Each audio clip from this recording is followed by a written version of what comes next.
Vous arrive-t-il de vivre ce moment absolument rageant? Vous arrivez au bord de l'eau. Tout est calme. Vous vous installez, vous amorcez votre coup, vous lancez votre ligne, et ça mord. Une touche, puis deux. Vous sortez un premier gardon, peut-être une petite brème.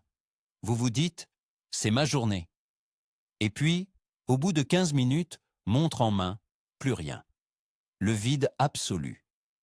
Le flotteur reste immobile, le sion ne tremble plus. Le poisson a littéralement disparu. Coïncidence? Je vous le dis tout net, absolument pas. Dans cette vidéo, je vais vous révéler la vérité brutale sur ce fameux quart d'heure magique qui se transforme en cauchemar. Et je vous préviens, la raison n'a rien à voir avec la chance. C'est probablement vous et les habitudes que vous pensez être bonnes qui faites fuir tout le banc. Alors, question pour commencer et pour lancer le débat. Pensez-vous vraiment être discret au bord de l'eau? Ce scénario, c'est un classique. Tous les pêcheurs, du débutant au plus expérimenté, l'ont vécu des dizaines de fois. On a tous nos petites théories pour l'expliquer. Le vent a tourné, le soleil est sorti, un brochet est passé sur le cou. Ce sont des excuses confortables, elles nous déresponsabilisent. Pendant des années, on nous a appris des gestes, des rituels, s'installer, préparer une grande quantité d'amorces, faire un amorçage de départ massif pour attirer le poisson de loin. On pense bien faire, on répète ce que les anciens nous ont montré. Mais le problème, c'est que le monde de la pêche évolue, et notre compréhension du comportement du poisson aussi. Ces vieilles habitudes, qui fonctionnaient peut-être sur des étangs moins pêchés, sont devenues contre-productives aujourd'hui. Le poisson est de plus en plus éduqué, de plus en plus méfiant. Il associe certains signaux à un danger imminent. Et ce que nous allons voir ensemble, c'est que ce fameux quart d'heure, c'est simplement le temps qu'il faut au poisson pour analyser tous les signaux que vous envoyez et pour décider de fuir. Commençons par le commencement, votre arrivée. Imaginez la scène du point de vue d'un poisson. Le calme plat du petit matin est soudainement brisé. Des bruits sourds, des vibrations. C'est vous qui marchez sur la berge, qui posez votre caisse de pêche. Pour nous, c'est anodin. Pour un poisson, dont l'ouïe est extrêmement sensible aux vibrations transmises par le sol et l'eau, c'est un tremblement de terre. Chaque pas, chaque objet lourd posé sur la rive envoie une onde de choc dans l'eau. Le poisson ne sait pas si c'est un pêcheur ou un héron qui vient de se poser, mais dans le doute, il interprète ça comme une menace potentielle. Les poissons les plus craintifs se sont déjà éloignés avant même que votre ligne ne touche l'eau. Seuls les plus jeunes, les plus curieux ou les plus affamés restent dans la zone. Et voilà la première raison pour laquelle vous avez des touches rapides. Vous ne pêchez que les poissons les moins méfiants du banc. C'est un tri naturel qui s'opère dès la première minute. Votre installation bruyante a déjà condamné une partie de votre pêche. Parlons maintenant d'un ennemi encore plus redoutable que le bruit, votre ombre. C'est une erreur de débutant et pourtant, des pêcheurs confirmés la commettent tous les jours. Vous vous installez face au soleil levant, c'est agréable pour vous, mais c'est une catastrophe pour votre coup de pêche. Votre ombre et celle de votre canne qui bouge en permanence se projettent sur l'eau. Pour un gardon ou une brème, une grande ombre qui plane au-dessus d'eux est un signal de mort imminente. C'est l'instinct de survie le plus primaire qui s'active. Il l'associe à un cormoran ou un héron. Au début, tant que vous êtes occupé à préparer votre matériel, votre ombre est peut-être décalée. Mais dès que vous vous asseyez sur votre caisse, que vous vous penchez pour prendre un appât, que vous levez votre canne pour lancer, votre silhouette danse sur le fond de l'étang. Le poisson peut tolérer ça quelques minutes, par curiosité ou par faim. Mais au bout d'un moment, la méfiance l'emporte. Le simple fait de vous lever pour vous dégourdir les jambes peut vider complètement votre zone de pêche pour la demi-heure qui suit. Pensez-y la prochaine fois, où se trouve le soleil? Où se projette votre ombre? Abordons le sujet qui fâche, l'amorçage de départ. La fameuse tradition du tapis de boules. On prépare un seau entier d'amorces, on fait 5, 6, voire 10 grosses boules bien compactes et on bombarde le coup. L'idée, c'est d'attirer et de fixer le poisson durablement. C'est ce qu'on lit dans tous les vieux manuels. Mais en réalité, qu'est-ce qui se passe sous l'eau? Imaginez une pluie de météorites qui s'abat sur votre salon. C'est exactement l'effet que ça produit. Le plouf assourdissant de chaque boule fait fuir tout ce qui vit à 20 mètres à la ronde. Ensuite, Ces grosses boules créent un nuage énorme et une surabondance de nourriture soudaine. Oui, ça va attirer les poissons les plus gloutons, les plus téméraires. Ils vont se jeter sur cette manne inespérée. C'est pour ça que vous avez des touches frénétiques au début. Mais une fois qu'ils sont gavés, ils repartent. De plus, ce bombardement initial alerte tous les poissons du secteur. Ils savent qu'un pêcheur est là. Les plus malins, souvent les plus gros spécimens, ne s'approcheront même pas. Ils attendront à distance que le danger soit passé. Vous avez en fait créé un restaurant éphémère pour les poissons les moins intéressants, tout en effrayant les prises de qualité. Voici un autre aspect psychologique du poisson que l'on ignore souvent. Quand vous ferrez et sortez le premier poisson, vous ne faites pas que le capturer. Vous envoyez un message de panique à tout le reste du banc. Le combat, même s'il est court avec un petit poisson, crée une agitation anormale. Le poisson se débat. Il envoie des signaux de détresse que ses congénères perçoivent parfaitement. Imaginez un groupe de zèbres en train de brouter. Un lion en attrape un. Les autres ne restent pas là à regarder. Ils s'enfuient. Pour les poissons, c'est pareil. Le premier capturé est un avertissement. Les autres voient leurs camarades être tirés vers la surface, disparaître dans un monde inconnu et dangereux. La curiosité initiale se transforme instantanément en méfiance pure. Ils peuvent rester à proximité, mais ils deviendront beaucoup plus tatillons. Ils observeront votre appât avec suspicion. La petite erreur d'Esch, le fil un peu trop visible, qu'ils auraient ignoré au début, devient rédhibitoire. Chaque poisson capturé augmente le niveau de méfiance générale du banc. Et au bout de 2 ou 3 prises, le message est clair pour eux. Cet endroit est un piège. Pendant ce fameux premier quart d'heure, observez vos propres gestes. Vous êtes en pleine action. Vous lancez, vous attendez, vous ferrez. Vous décrochez un poisson, vous le mettez dans la bourriche, vous remettez un asticot sur l'hameçon, vous relancez. Tout cela implique du mouvement. Vous vous penchez vers votre boîte à appât, vous ouvrez votre desserte, vous essuyez vos mains sur votre pantalon. Vu de la berge, ces gestes semblent minimes, mais souvenez-vous de l'effet de l'ombre. Chaque mouvement que vous faites se traduit par une modification de votre silhouette, une vibration sur le sol, votre caisse de pêche qui grince un peu quand vous vous penchez, le couvercle de la boîte à asticots qui claque, le bruit de vos pieds qui pivotent sur le gravier. C'est une symphonie de signaux de danger pour le poisson. Au début, l'attrait de l'amorce est plus fort que la peur. Mais après avoir mangé un peu, et après avoir vu 1 ou 2 de leurs congénères se faire capturer, leur instinct de survie prend le dessus. Le moindre de vos mouvements devient suspect. Ils associent désormais cette zone précise à une activité humaine et à un danger. Et ils s'écartent, tout simplement. Le rôle de la bourriche est un facteur que l'on sous-estime tragiquement. Où la placez-vous? La plupart des pêcheurs la mettent juste à côté d'eux, à moitié dans l'eau, directement sur le coup qu'ils sont en train de pêcher. C'est une erreur monumentale. Premièrement, le bruit. Quand vous mettez le premier poisson dedans, il se débat. Le bruit des mailles qui frottent contre son corps, les coups de queue contre le filet, tout cela crée un vacarme sous-marin directement sur la zone d'amorçage. C'est comme si vous installiez un haut-parleur qui crie « Danger » à tous les poissons qui approchent. Deuxièmement, les signaux chimiques. Un poisson stressé libère des phéromones d'alarme dans l'eau. En le plaçant dans une bourriche sur votre cou, vous diffusez en continu un parfum de panique qui dit aux autres poissons de ne surtout pas s'approcher. C'est la pire chose à faire.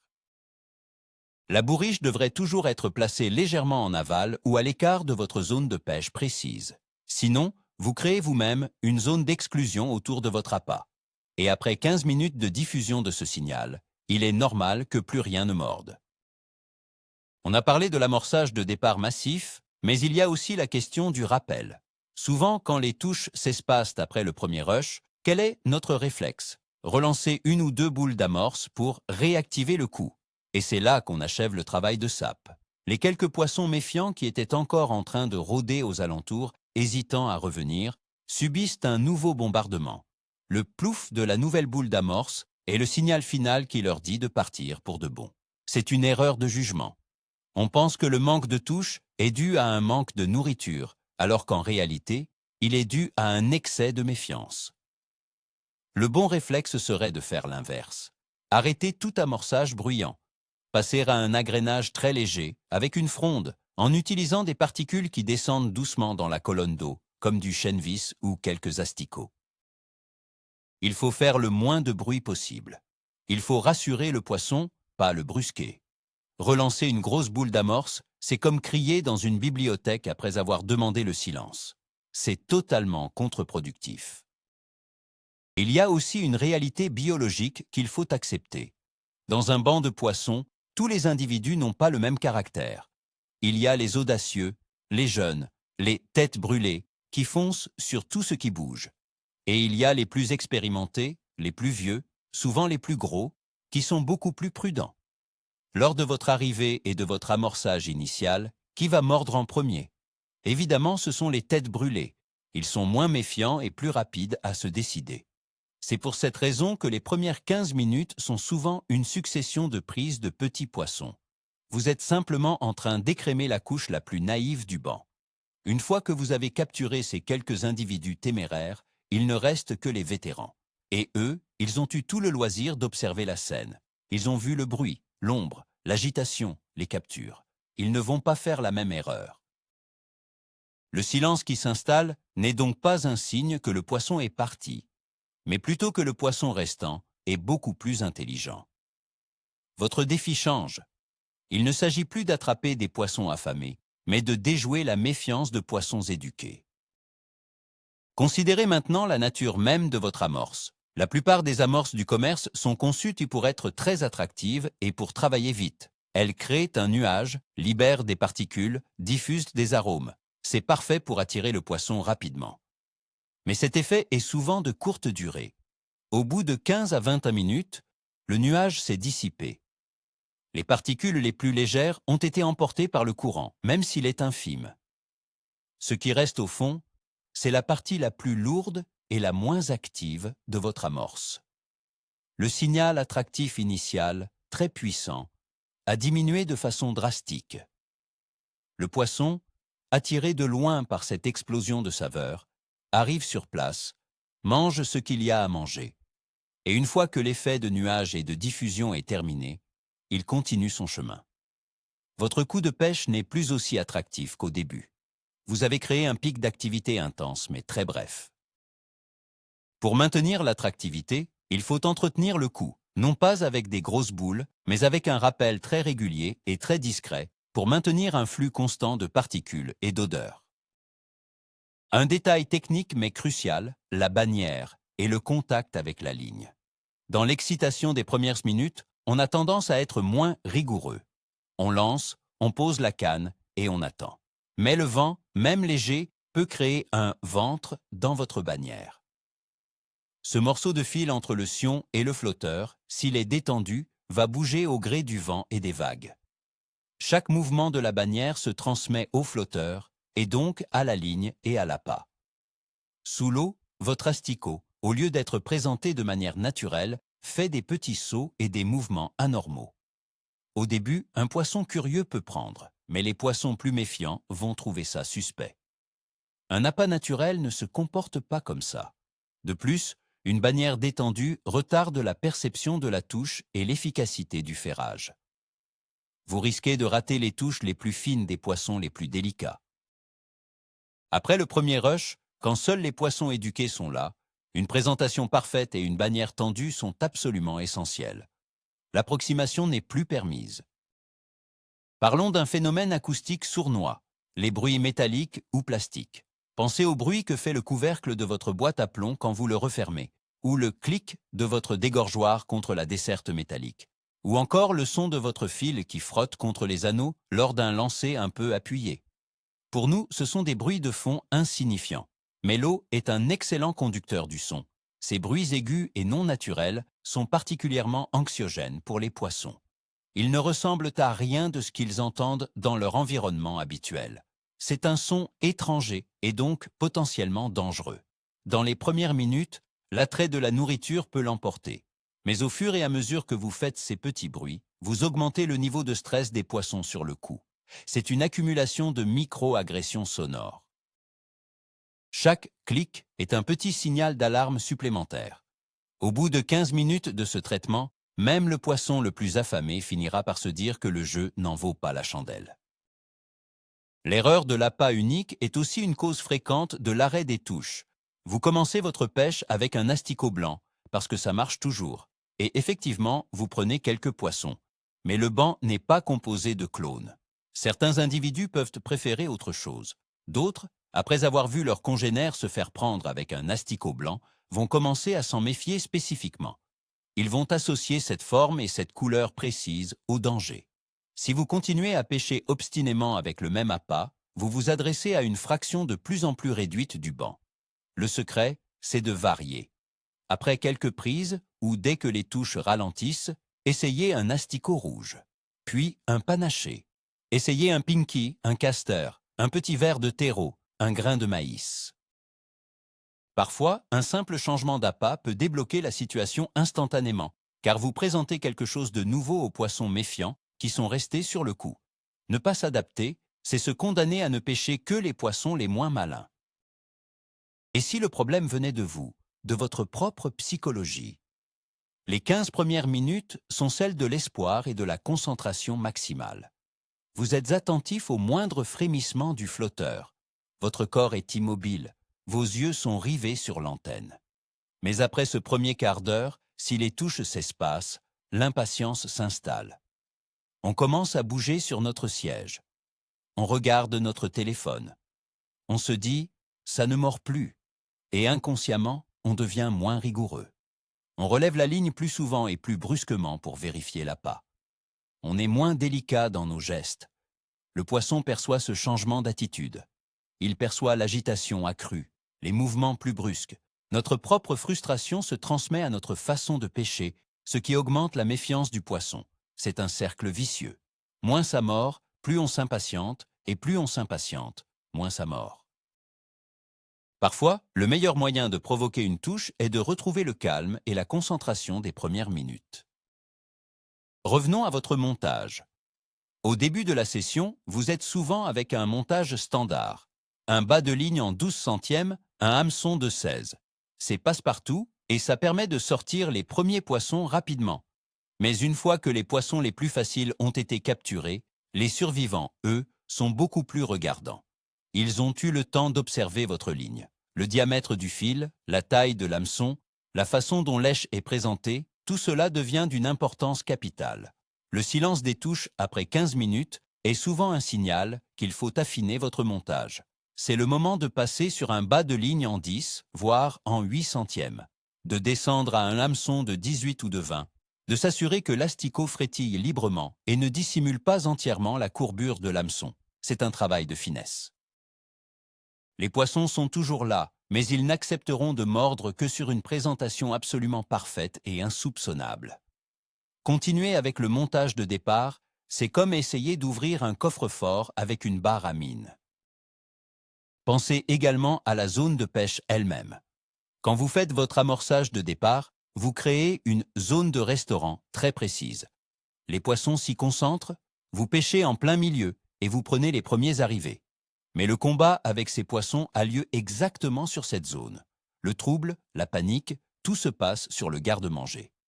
Naturellement, les poissons les plus malins ne vont pas rester au centre de la zone de danger.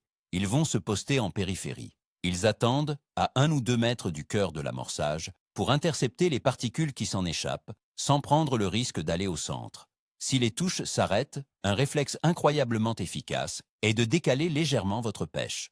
Essayez de pêcher 1 mètre plus court, 1 mètre plus long ou 1 mètre sur le côté de votre zone d'amorçage initiale. Très souvent, vous découvrirez que les touches reprennent instantanément. Le poisson n'était pas parti. Il s'était juste décalé pour manger en toute sécurité. Il attendait simplement que l'appât vienne à lui. Un autre aspect souvent négligé est la propreté de vos mains et de votre matériel. Vous avez peut-être mis de la crème solaire ou utilisé un répulsif à moustiques. Vous avez touché le moteur de votre voiture. Vous avez mangé un sandwich. Ces odeurs chimiques et non naturelles se transmettent à vos appâts et à votre amorce. Au début, l'effet de compétition alimentaire et la frénésie du banc peuvent masquer ce problème. Un poisson affamé sera moins regardant. Mais après le premier quart d'heure, quand le calme revient et que la méfiance s'installe, Ces odeurs parasites deviennent un véritable répulsif. Un poisson qui s'approche de votre èche, attiré par son odeur naturelle, peut être stoppé net par une odeur de nicotine ou d'essence. C'est un détail qui peut ruiner toute une partie de pêche. La solution est simple, se laver les mains avec un savon neutre avant de pêcher et, si possible, les frotter avec un peu d'amorce pour masquer les odeurs humaines. La propreté est une forme de discrétion. L'impact du premier poisson relâché est aussi un facteur clé. Que faites-vous après avoir décroché votre première prise? Souvent, on la relâche rapidement, juste au bord, à l'endroit même où l'on pêche. Le poisson, totalement paniqué, file à toute vitesse vers le large, en passant directement sur votre cou. Il traverse le banc de ses congénères comme une flèche, en émettant tous les signaux de panique possibles. C'est le meilleur moyen de disperser tout le monde. C'est comme si vous relâchiez un prisonnier qui vient de s'évader au milieu de la cour de la prison en criant « Sauvez-vous ». La bonne pratique est de relâcher le poisson en douceur et surtout un peu plus loin, en aval de votre zone de pêche. Il faut lui permettre de retourner parmi les siens sans créer un mouvement de panique générale. Chaque poisson que vous capturez est un messager potentiel. C'est à vous de décider si ce message sera rassurant ou alarmant pour le reste du banc. Il ne faut pas non plus sous-estimer la vitesse à laquelle les poissons peuvent s'alimenter. Votre amorçage de départ, même s'il vous semble conséquent, peut être dévoré en quelques minutes par un banc de gardons ou de brèmes affamés. Les touches frénétiques du début ne sont pas seulement dues à l'audace des poissons, mais aussi à une compétition alimentaire féroce. Ils se jettent sur la nourriture disponible. Une fois que tout a été consommé, ils ne restent pas sur place à attendre. Ils continuent leur ronde, à la recherche d'une autre source de nourriture. Le silence qui s'installe au bout de 15 minutes peut donc tout simplement signifier que le garde-manger est vide. C'est là que l'importance d'un rappel léger mais constant prend tout son sens. Il ne s'agit pas de les gaver, mais de leur donner une raison de rester sur le coup, en distillant la nourriture au compte-gouttes. Un petit peu, mais tout le temps. C'est le secret pour transformer un sprint de 15 minutes en un marathon de plusieurs heures. Et si la réponse était un prédateur? C'est une explication classique, et elle est souvent vraie. L'activité des petits poissons sur votre coup d'amorce, leur agitation, tout cela est un signal incroyablement attractif pour un brochet, un sandre ou une perche qui patrouille dans le secteur. Pour lui, c'est le son de la cloche du restaurant. Il va s'approcher discrètement. Au début, les poissons blancs sont trop occupés à manger pour le remarquer. Mais dès que le prédateur lance une attaque, même si elle est ratée, c'est la panique générale. Tout le banc explose et disparaît en une fraction de seconde. Vous passez d'une activité intense à un calme de mort. C'est souvent très brutal. Dans ce cas, ce ne sont pas vos erreurs qui sont en cause, mais simplement la chaîne alimentaire. Le signe qui ne trompe pas, c'est souvent de voir des petites chasses ou des alevins qui sautent hors de l'eau. Si cela arrive, vous avez deux options. Attendre patiemment que le prédateur s'en aille ou changer de stratégie et essayer de le pêcher lui. Enfin, le dernier point, et peut-être le plus important, est la somme de tout ce que nous venons de dire. Ce n'est que très rarement une seule erreur qui est en cause. C'est l'accumulation. C'est le bruit de votre arrivée, plus l'ombre de votre canne, plus l'amorçage trop brutal, plus le stress du premier poisson capturé, plus les petits bruits métalliques, plus la présentation approximative de l'appât. Chacun de ces éléments ajoute un peu de méfiance. Au début, le niveau de méfiance est bas et l'envie de manger est forte. Mais à chaque petite erreur, le niveau de méfiance grimpe. Au bout de 15 minutes, vous avez atteint un point de bascule. La peur est devenue plus forte que la faim. Le poisson n'est pas forcément parti très loin. Il est juste là, à quelques mètres, mais il a décidé que votre coup est trop dangereux. Comprendre cela, c'est comprendre qu'il faut être irréprochable sur tous les aspects de sa pêche, de la première à la dernière minute, si l'on veut que les touches durent. Voilà, on a fait le tour. Si on résume, l'arrêt brutal des touches après 15 minutes n'est presque jamais une coïncidence ou de la malchance. C'est le résultat direct d'une série de micro-erreurs que nous commettons par habitude. Le bruit, l'ombre, un amorçage trop agressif, la panique des premières captures, le manque de discrétion dans nos gestes, tout s'additionne. Mais le véritable retournement de situation, le point le plus important à retenir, c'est celui-ci. Le problème n'est pas que le poisson s'en va. Le problème, c'est que c'est nous qui le chassons activement. Le fameux quart d'heure magique, ce n'est pas un cadeau du ciel. C'est simplement le temps qu'il faut au poisson pour analyser tous les signaux de danger que nous émettons et pour comprendre qu'il faut fuir. Comprendre ça, c'est une révolution. Ça oblige à repenser complètement son approche, à privilégier la discrétion et la finesse plutôt que la force et l'abondance. Merci infiniment d'avoir regardé cette vidéo jusqu'au bout. Si elle vous a ouvert les yeux ou si vous avez appris quelque chose, le meilleur moyen de nous soutenir est de laisser un gros pouce bleu et bien sûr, de vous abonner pour ne pas rater les prochaines astuces. Et maintenant, j'ai une question pour vous, et soyez honnête. Parmi toutes les erreurs qu'on a listées, laquelle pensez-vous commettre le plus souvent? Dites-le nous dans les commentaires, il n'y a pas de honte, on est tous là pour progresser ensemble.